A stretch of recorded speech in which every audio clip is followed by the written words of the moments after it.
Hello and welcome to the next episode of the Select podcast. I'm so excited today because I have the wonderful Rosy Church with me today, who has starred in Les Mis on the West End and is now in the world tour of Les Misérables. Rosie, thank you so much for coming today. Thank you for having me.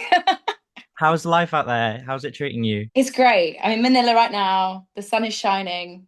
I've just been by the pool. Life is great.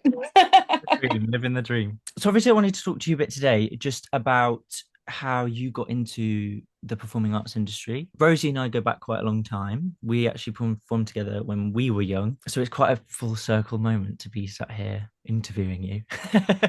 Just tell us a bit about how you started off. When was the initial spark of, I know I want to do performing arts? I always watched Judy Garland films and stuff when I was younger, from like the age of like 3 with my mum, and I just loved it. And I fell in love also. My first musical was Phantom of the Opera that I loved. And I used to watch it every day. I'm not even joking.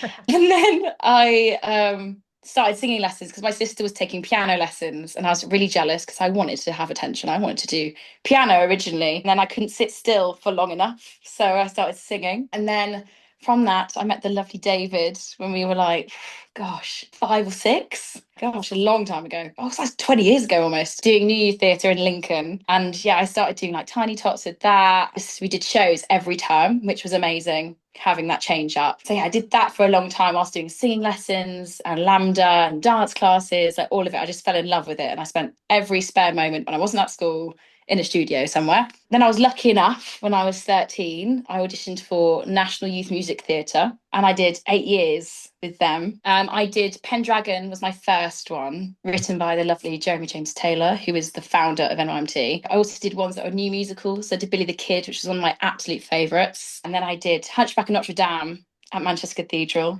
which was just after COVID. And that was very special to perform after such a long time off. Yeah. And then my last one with them was chess. So in that time, I was training in Lincoln, and then I left home at 16 to go to Middle Academy. And I did my 2 years there. Then COVID happened. So I did a year and a half, really, away from home, training full time. And it was intense, but absolutely worth it. And then lucky enough to get into my dream school of Guildford School of Acting. I went to Lincoln Academy of Theatre Arts, did Les Mis there. Mm. And that's where I did Eponine for the first time. And Jamie, who is the head of the School of Larter, he went to GSA. And I remember him speaking to me and my singing teacher, Linda Ward, saying, I think GSA is a really good fit for you. Went, looked round. I loved it. I loved it so much. And I did 3 wonderful years there, taught by amazing people, and just learned so much. Just the best place ever. I rave about it all the time. I was lucky enough to graduate straight into Les Mis West End as That's first cover Eponine. look at So that. yeah, Honestly, pretty cool. right down the way. When you were in training, what would you say is some of the best bits of training at drama school? Like that can be whether it's the people there, it can be the teachers. Obviously, I know a lot of it is absolutely brilliant because you get to meet so many different types of people. But for you, what was it that made you want to go to GSA? Well, EDA, definitely the best thing from there was the structure. And it was tough. It Mm. was a tough school. You really have to want to do musical theatre. You have to love it because it was hard. But because of that, then it did allow me to get into GSA. I really do believe that because of the structure and how full on it was. We were there 8 till 6 every day. GSA, I think, to the wonderful staff, like the amazing Peter Roberts, who's been there, I think, since it was founded in 1935. Wow.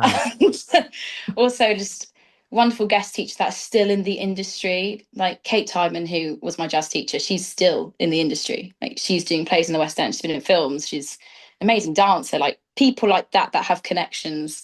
And also GSA having casting directors come in. That was the biggest thing. And they set you up with your agent and everything. That's what I think was so amazing. That, and I just think my year was very small. So yeah, class size is small. So there's a lot of focus on you. And the varied doing proper acting, voice, like practical voice, applied voice, different types Mm. of acting, different types of singing. We had to bring different types of stuff. And the dance lessons, and all the lessons were 2 hours long, which is very Wow. different to what I had before. And having time to write notes, that was very important. So Yeah. you do your hour and 45, and then we wrote down everything we learned, what we want to do next week, and then you apply it. that was really important. That's amazing. How important do you think that it was when you were at drama school to have teachers that were also performers or also in the industry? Because obviously at Select, a lot of our teachers that we have are still performers and they're doing things and they're creating and that kind of thing. How do you think that affected you as a byproduct of that environment? It's so important because when I now go in for things, I see my teachers. And so Yeah. obviously you need to try put your best foot forward when you're training with them. Because Yeah. some of these people are on the panel that you're trying Yeah. to get a job for. So you got to behave. You've got to turn up to 9 a.m. jazz and be sharp because they're sat trying, you want a job and they could give you that job. That is what's really important. Also, so when you're training, you don't want to get anything wrong. And Mm. it's really when you are auditioning and these people tell you like it doesn't matter, like they have absolutely messed up God knows how many auditions and still got it because it's about how you come across and if you're giving a performance. You can learn eight counts and when you have your like boot camp, Yeah. you can learn all that. So that was the most important is things like that and also learning about very boring things like tax because you don't get taught that by a teacher. And so they always tell you to put money away for tax and that's a great piece of advice. Definitely, definitely. Okay, moving on. Let's go to Les Mis. How has that show treated you? Obviously, you've been in it twice now in two very different circumstances. Can you tell us what the process was like going from being a grad at GSA into the audition process? What's the audition process like for Les Mis? Yeah, so I was very lucky, and we're very lucky. Like GSA, I think a few other schools now, you get the Cameron McIntosh casting team come in for all their shows. So you Phantom, Les Mis Hamilton, Mary Poppins, if it's happening, and everyone's so nervous because everyone's desperate, especially at GSA. Everyone's desperate to be in Les Mis or Phantom. That's why we went to GSA. And so you go in, you sing your song, and for me, I brought two songs. I Look at You from the Scarlet Pimpernel by Frank Wildhorn, and then I brought in And Because I'm a Wife, which was cut from Pirate Queen by Claude Michel, Schomburg, and Alan Boublil. And I went in, and of course I'm very nervous because Les Mis is my dream. And I even was apparently been quoted saying, when I started GSA, if I don't graduate into Les Mis, what's the point? So I put a lot on this. I Yeah. put a lot on this audition. I bigged this up a lot.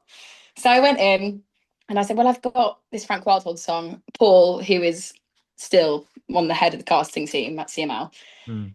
he was like, oh no, don't sing Frank Wildhorn, no. Because everyone brings Frank Wildhorn to Les Yeah. Mis stuff. Like everyone does, because it's the same vibe. It's all contemporary legit. I was like, great, okay. And I said, well, I've got this other one. It could go wrong. There's like no backing track for this song. Like I only practiced it. I think I practiced it twice Oh, with a wow. pianist.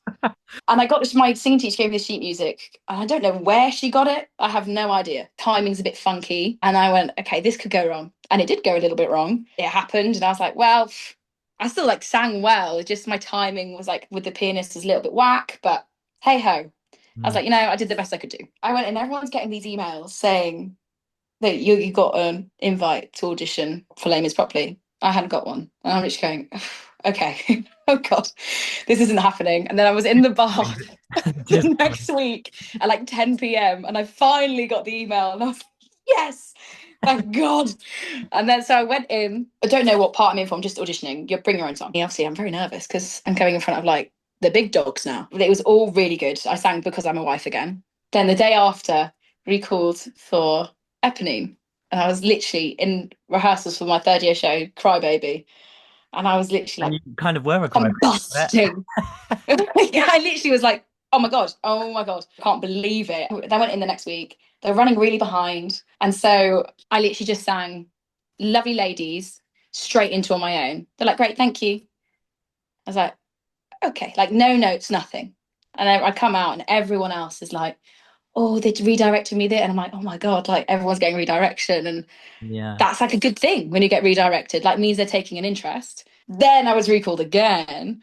How many recalls did you get then before you booked the job? I think I think I did 3 rounds. It Oh, wasn't much. Like for a normal like West End show, that's not a lot. Yeah, I think I did three. So I did four. Still not very much for normally it's like eight. Like it normally tends to be so long. yeah. And so I went in again and the same thing happened. I just did Lovely Ladies and On My Own. And they're Mm. like, great, thank you. No notes again. I'm like, oh, God, okay. Oof. And then I get a final. I was like, right, okay, I'm so close to getting this now. Yeah. Went in and it's the biggest panel I've ever seen in my life. How I many? walk in, it's like everyone there. And then I did something different. I actually did Eponine in Paris. It's a please disappear and for each other. That big bit.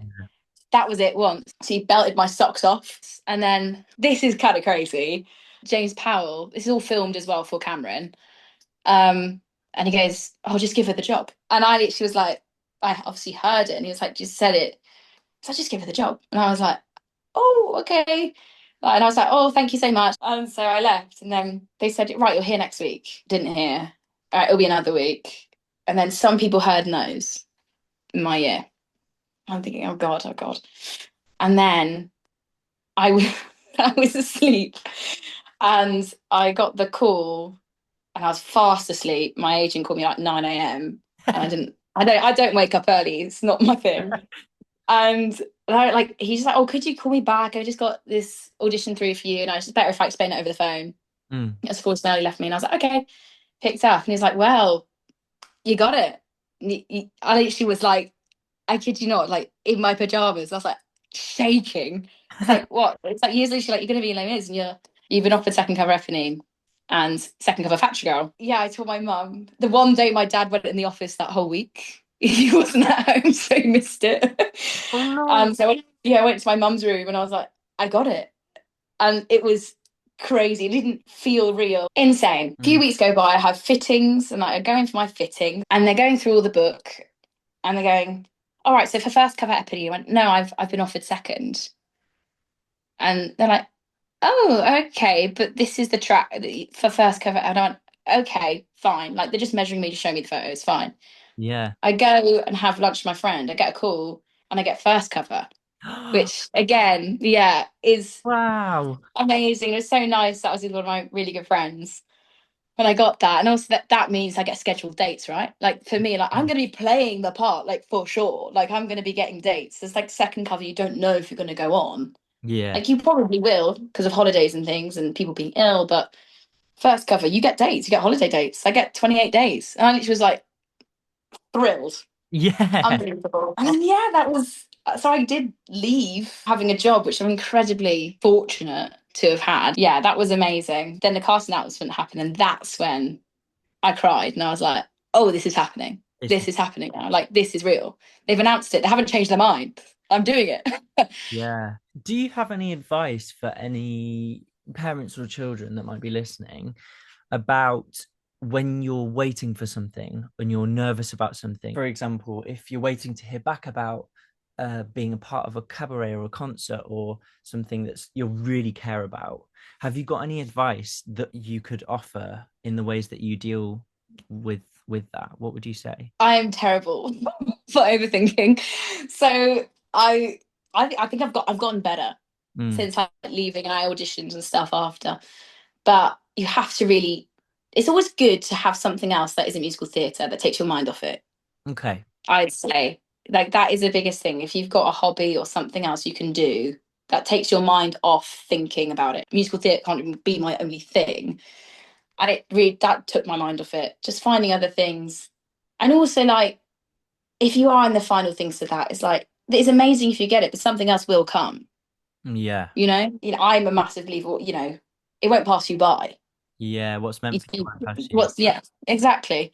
So that just tends to put me at ease Mm, massively. It is what it is. If you've done the best you can do, yeah. that's kind of it. There's no point overthinking, even though everyone does it. But you have to try and distract yourself a bit. Yeah, I like that. And one more thing, just about the Sondheim Theatre. What's it like turning up every day and going, "This is my place of work. This is what I'm doing"? Because that's such an incredible achievement. Yeah, it's so crazy, and I think there's a lot of history with like the Sondheim and like slash Queens. Yeah. So at first, it is like you do have imposter syndrome. You're like, what am I doing here? You work with people that have been nominated for Olivier's and stuff. Yeah. And you have people on the door that have been there for years and that they've seen all these amazing people come and go. It is nuts, and I think it's when you show people around because you get quite used to it quite quickly because you have to because you're there every day. Yeah. So you do get used to it. And when you show people around, that's when you go, "Oh no, this is sick. This is so cool." And you show them the costumes and the stage. And all the sets that fly in and out, and you go, oh, that actually this isn't a normal place of work, because it has become normal. Yeah, But it is just amazing, and it's, do you kind of have that feeling of when you go into a stage door, like, this is what I work. So bit of swag with it. yeah, I love it. But no, but you've earned it. Like, all those years that you've put into it of training, and you go, yeah, I've finally done it. This is where I work now. So Exactly. yeah, and it's nice to have a theatre that is your home for a year, especially after traveling. So it is great having somewhere that, you can keep all your stuff there. And it becomes like you can go in whenever you want from 9 a.m. to 11 p.m. It's yours. It's your little space. And you share it with, your dressing room. And that becomes, and you take that for granted. I love my dressing room girls that I spent, a whole year with. We still see each other, but you take for granted seeing each other every day, because Yeah, then you don't when you leave, and it's really sad. But yeah, it is just unreal. You got to go, this is what I really wanted to do. So gotta, I am lucky. So yeah, just when you see the stage and stuff and warm up, is warm up at stage, and you can see the whole theatre, you go, yeah, this is great. yeah, definitely. Okay, let's move on to touring internationally. How does touring internationally differ from the West End? Obviously, you're swinging. Am I right in saying you're I'm swinging? a swing now. Yeah, I just started as a swing For a couple of people who weeks don't ago. know, what's a swing? A swing is a member of the company that covers all the ensemble roles. So whenever anyone's sick or anyone goes up for a cover, you go in for that track. So for me, I have 6 priorities and I cover 12 tracks. Wow. So it's quite a lot for, as in West End, it's only 8 tracks. So yeah, and also I'm an onstage swing, which is not normal. That's quite unusual. So I'm on stage every night, which is amazing. I get to do Les Mis every night with a full orchestra. So that's pretty cool. Yeah. And so when someone's off, like tonight, I'm actually going on. This is my swing debut tonight. Oh, Um, right. Woo. yeah. So I'm doing my old track that I did for like 2 months. I did it in, oh gosh, like 4 months maybe.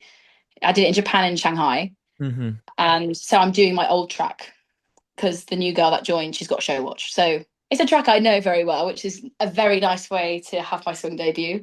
Yeah. So yeah, you just pop in and out, which is great, but you are still part of the cast. How do you remember so many specific tracks? Obviously, we had one of Lauren's friends, Bex, who came on to talk about Wicked, and she was a swing for a period of time, and she said she had her swing Bible. Uh, Yes. how do you like to organize your swing Bible? How does it work for you in your head? So I like to do, so I've got this app called Good Notes, which is incredible.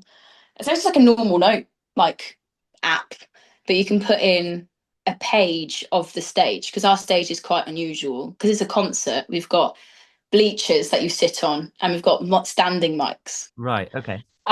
So with that, what I like to do is I've got it all written out, every track, and I got sent the videos and I had show watches. So I wrote them all out. Obviously, I was in it, so I kind of know who I was lucky enough to observe, write it all out. And I love doing like arrows of where people go, because it is kind of like to mic 7 to mic 4. Like it's quite mathematical almost, Yeah, because like it's less. strategically It's, planned. yeah, that's for me. That's what I like to do. And I have my iPad at work, and so I can check everything. But my first swing thing I did here was like a couple of weeks ago. Did a rehearsal, and it was just me and the other female swings. So we only got 2 female swings. Hmm. Rehearsing in Lea Salonga, name drop, clang, and Red Concepcion, and the 2 new ensemble members of the company. Yeah. And they're like, right, Rosie, so you're going to be doing this, this, and this, and this. So I was doing like 7 tracks, Yeah. and that was my first go. And I'm having to do the full blocking. So I write it all out, and I write down exactly who I'm doing when in different numbers, and what mic I need to go to help the new people out who's near them, things like that. So I'm just quite methodical with it. Having all your notes in one place. I have it on my phone as well, because you always have to take your phone everywhere. So I'll just flick through it before I go on. Amazing.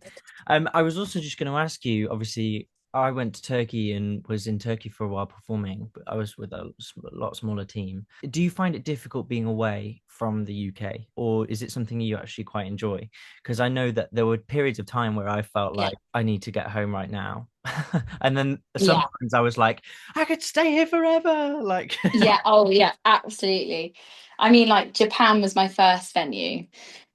And that was, I did Tokyo for 4 weeks and then different cities in Japan. And that was amazing. It's also summer. So I was like, yeah, this is great. And I kind of knew some people in the cast anyway. So I kind of, got meshed in quite quickly. And then it was Shanghai was our last one. We're there for 8 weeks and over Christmas. wow. That was hard. I feel like when you're in a sunny place, like how we are here, Mm. it feels like you're on holiday. So you're literally like, this is great. And also here, I don't have a show till 8 p.m. So I have my whole day free. But Shanghai was like normal show schedule, double double on weekends, which is tough. Mm. And then you see everyone decorating because my family want to keep me in the loop of what they're doing for Christmas, and Yeah. I'm not there. And that was really tough. I had like my first like tour breakdown. Everyone has one. That I had it and I was like, I just want to be at home. I was like crying. And then one of my friends said, we've also got 9 shows this week. And I was like, no, not 9 shows as well. So yeah, you have moments of, and we did a show on Christmas Day and Christmas Eve and Boxing Day. So it was tough. But we got through it. But I think that's the only time. I love Japan. I think Japan was amazing. I really like Manila as well. But Shanghai just wasn't really for me. And yeah, there's like smog and stuff. So people were getting ill. I was really ill in Shanghai as well. So then that makes you feel worse. But then I did see the Great Wall of China. Things like that, right? You go like, I saw the Great Wall of China and I saw the Avatar Mountains. So not all bad. No, yeah, Yeah, you have ups and downs for sure. But I feel like now we're in the sun for at least like for 4 months, we're gonna be fine. definitely. So obviously, it's really difficult sometimes. Obviously, you mentioned over Christmas and being away from family, but also you've told us about the fact that you're not in work until 8, which is actually amazing, especially when you're visiting these places. You can go on lots of different tours away to little places and see the world, which is I think one of the main ups of touring. Like when I went to Turkey, it was that was the best bit about it, like as well as doing the actual job itself. But being able to experience a different culture, different language, different people. How would you say you dealt with the ups and downs that you've experienced while performing and being away? Yeah, I think whilst being away, with the ups and downs, sometimes it's when you are feeling really low and about being away and you're tired or you're ill, is going, right, I need to actually go out and do something. Like that, I'd say you got to go and see stuff, and having those trips planned is like massive. And so when it does get to your rest day, that you take it. And Yeah, if you don't want to be around people, if you don't want to be around people, it's hard, especially if you're joining and it's new people. If you don't feel like socializing, to not force yourself, because that's how you get burnt out. So it's just sometimes you've got to take yourself away. Sometimes you've got to plan stuff. Retail therapy is a great thing. So go off shopping. I like doing that. Get your nails done, things like that. It's like little things treat yourself. that, yeah, you got to sometimes treat yourself and be kind to yourself. You're allowed to feel bad. You're allowed to have, those low moments. You're allowed that. You just Yeah, got to accept it. Yeah. I think that's one of the main things as well about performing arts is it's sometimes this portrayed as this very like woo, like everything's amazing, like this is great. But then when you transfer it to it becoming your job, just like every job, it has its highs and lows. I think that when I think about the children that come to select, obviously the main reason they come to select is their treat, is their time to get away and find and to enjoy themselves and to distract themselves from the main things that's going on in their lives. So I want to move on to a little game segment. Yes. This game is called On My Cue.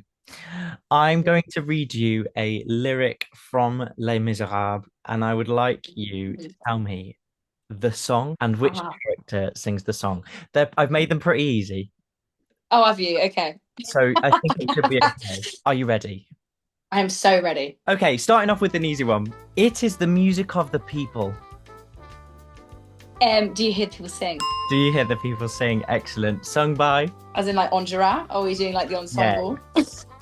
And the ensemble. It's And literally the ensemble. the biggest song. Next song. The words are old, but always true. Heart Full of Love. Yeah. That is like the end bit. Yeah. And who's the Yeah. character that sings? Cosette. Um, These aren't easy. You're saying they're easy and these are hard.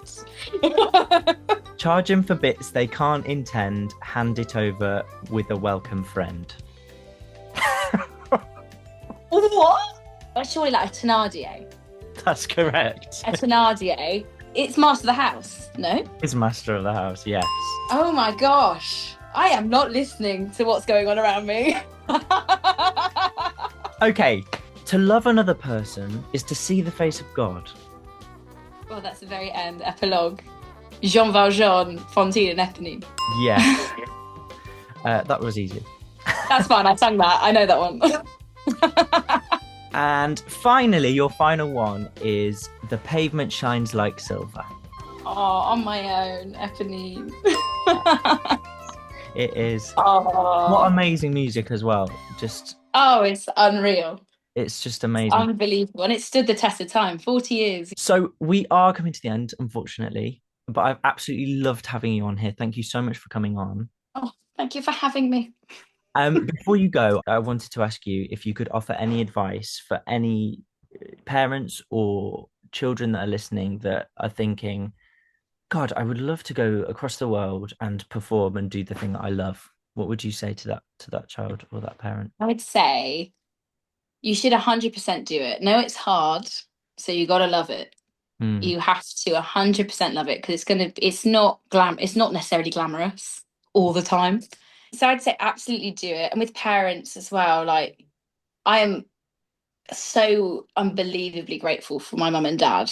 Mm. My dad especially driving me everywhere. I'm just so grateful for that. And you got to trust it. If you really want to do it and you think you can, you should go for it. And don't be embarrassed about it.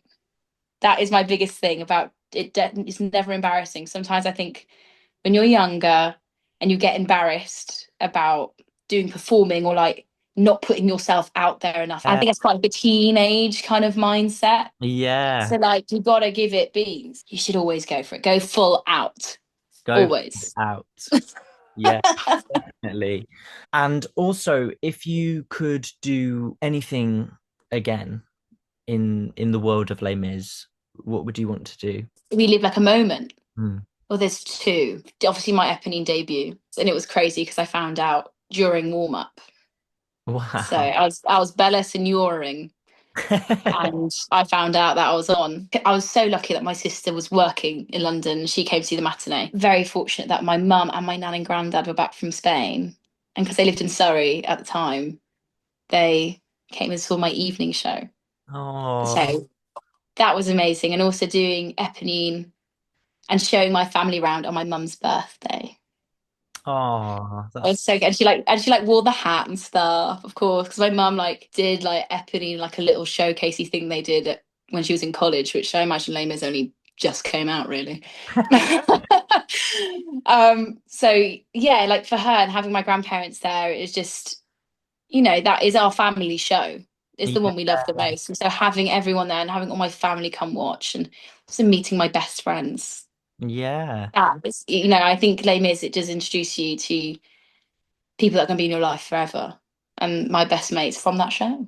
How beautiful. I think it's amazing as well. Like we forget sometimes because music is all around us and performing arts is such a prevalent thing.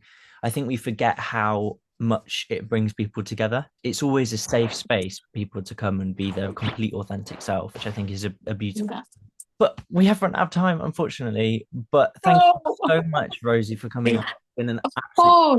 It's been a pleasure to have you. Thank you so much for listening and for watching. If you would like to get in contact with Select, then you can do on our social media, which I'll link all at the end of the video. Other than that, stay tuned for next month's episode. And we cannot wait to have you listening along. Thank you to Rosie. Oh, thanks for having me. And we will see you all later. Bye.